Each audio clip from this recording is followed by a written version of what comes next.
All right, good evening. Welcome to the Hollister mayoral race. Running for mayor of Hollister this election is Mayor Ignacio Velasquez and candidate Mia Casey.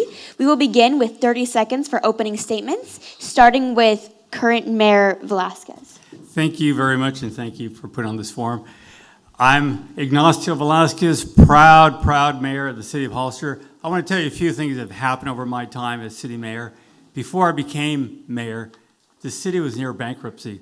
Today, we have paid off over $60 million in debt. We are now investing in our infrastructure, over $30 million to fix our roads, our sewer lines, our water lines, a lot of good things. Over 500 new jobs have come to our community. Over 100 million additional retail dollars have come in the last few years alone. So we're very excited about what's happening. Thank you. Thank you, Mayor Velasquez. Candidate Casey. Good evening, everyone. I'm Mia Casey. I am running for mayor to improve the quality of life here. I have 35 years of experience in the public, private, and nonprofit sectors. You know, I've heard from so many residents who feel they're no longer being listened to or cared about when it comes to local leaders. We can and must do better to respond to community concerns. I know I can bring the unity and leadership we need to move us in a more positive direction. Thank you. Thank you, Candidate Casey. We will now move on to question 1. There has been a 26% increase in San Benito County homelessness between 2019 and 2022. What are the core causes that need to be addressed to reduce homelessness in Hollister? How will you address them? We will have 1 minute for this question, and we will start with Candidate Casey. Well, that was an easy question. So much of what happened over the last few years, I think, is directly related to the pandemic. We've always had the unhoused, but we saw great rises over the past few years. I know that the county and the city have been looking at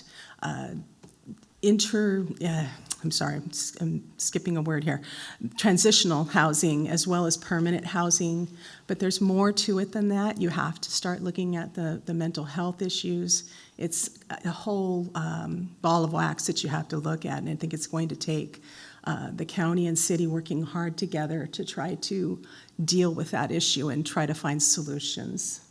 Thank you. Thank you, Candidate Casey. Mayor Velasquez.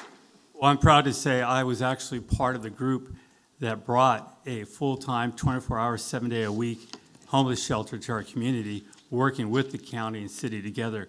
We made great strides, but one of the early mistakes that was made there was not enough beds. We started with 50. I did recommend 100. Now we do see an increase. You're seeing this across the state. We need the resources here, but we need to provide the shelter first.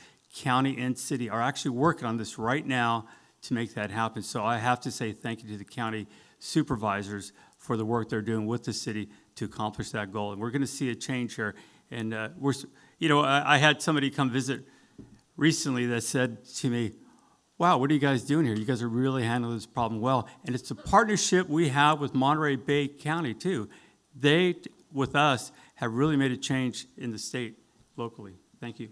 Thank you, Mayor Velasquez. We will now moving on to question 2.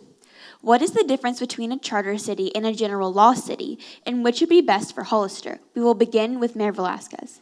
There's a big difference. I heard this question earlier. Charter city basically says you write your own ticket, your own laws.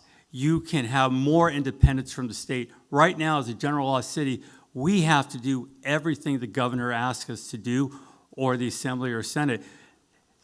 Charter cities give you more independence on what your plans are for the future growth or any other thing you want to do in the city. And it's very important to have that independence from the state. We know we hear these laws come down and say, you have to do this because it's the law.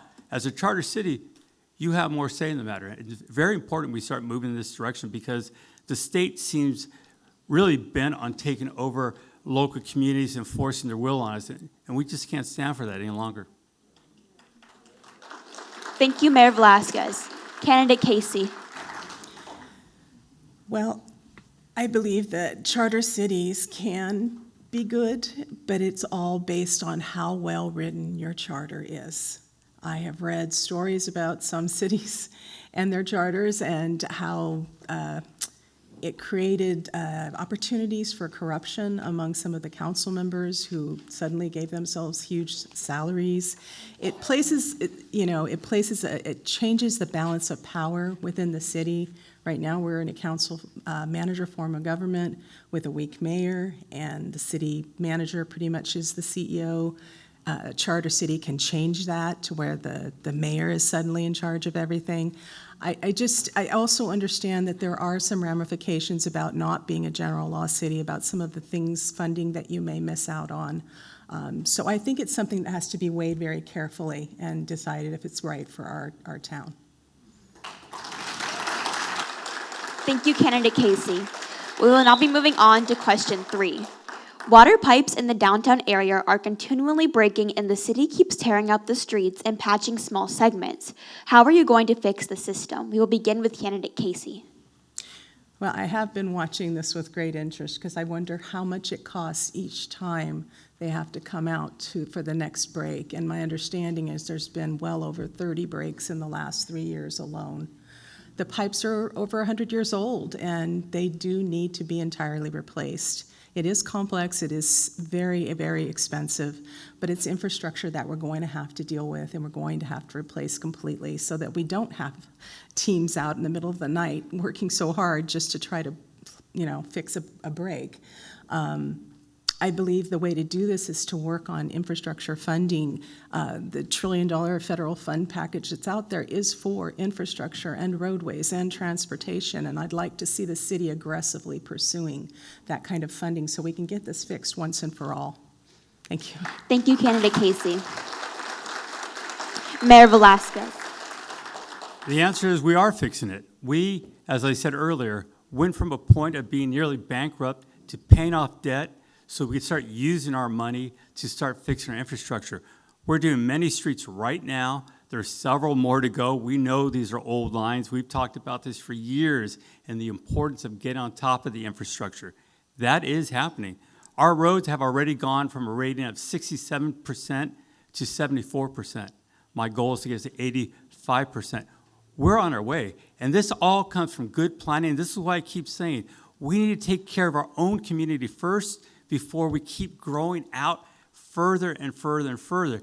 We do it right, we can get a hold of this, and we're showing that happening now with over $30 million right now allocated to fix infrastructure in the city. And we are getting the grants, and we are getting in line for all the other funding we can get into. And the key of that is to be ready, what they call shovel ready.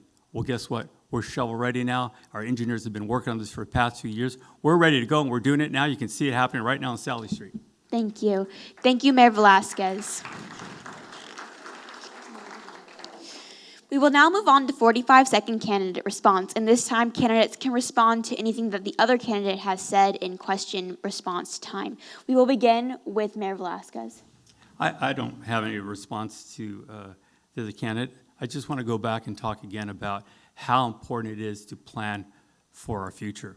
We got into these situations in the past by not understanding finances.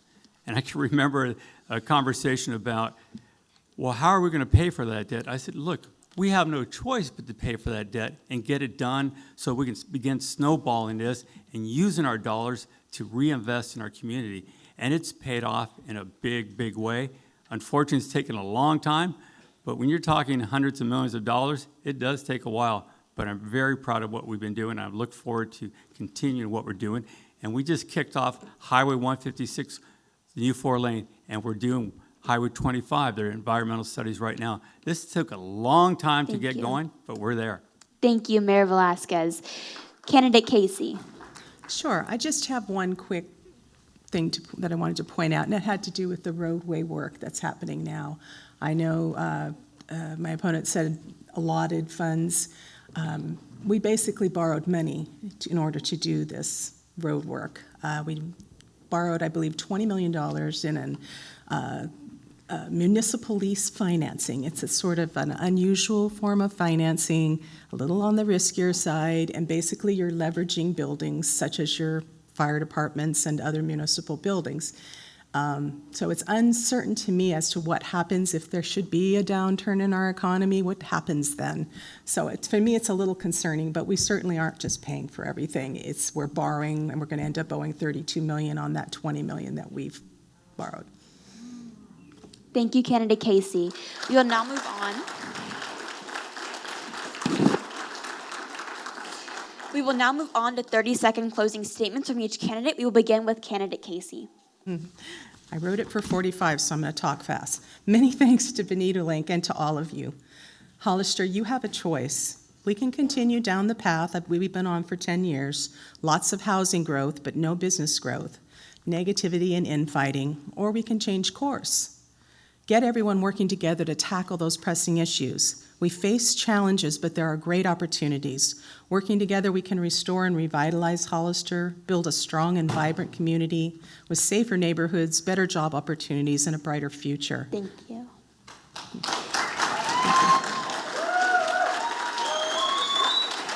Thank you, candidate Casey. Mayor Velasquez. Thank you. It's important to know the truth. Fact is, we didn't borrow money to fix our streets. We're doing it from the cash flow we have now.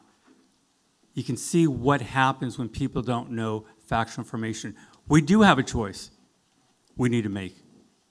We can keep this out-of-control growth going, or we can start taking care of our own community first. If we keep going down this path, we're going to be exactly where we were when I first came to office with the city that was nearly bankrupt. Let's take care of our community first. Let's take care of our residents first before we take care of developers. Thank you very much. Thank you, Mayor Velasquez.